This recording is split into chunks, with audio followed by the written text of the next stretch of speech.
नागपूर शहरातील अवैध शस्त्रांविरोधात सुरू असलेल्या विशेष मोहिमेत तहसील पोलिसांना मोठं यश मिळालंय। पोलिसांनी एका तरुणाला अटक करत त्याच्याकडून देशी पिस्तूल आणि 2 जिवंत कारतूस जप्त केली आहेत।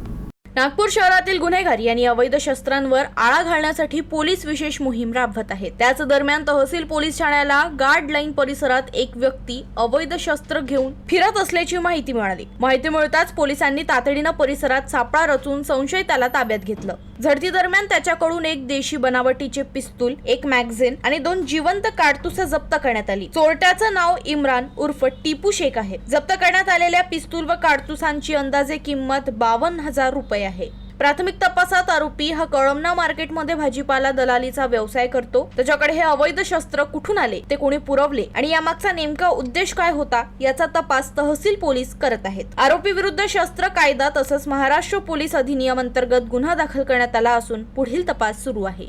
सदरचं पिस्टल या आरोपीने नेमकं कोणाकडून आणलं होतं, कधी आणलं होतं, किती राऊंड्स आणले होते याबाबत आम्ही अधिक तपास करीत आहोत।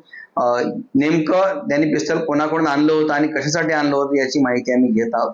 आरोपी हा व्यवसायाने कळमना मार्केटमध्ये भाजीपाला दलाल असं तो त्याचा व्यवसाय आहे।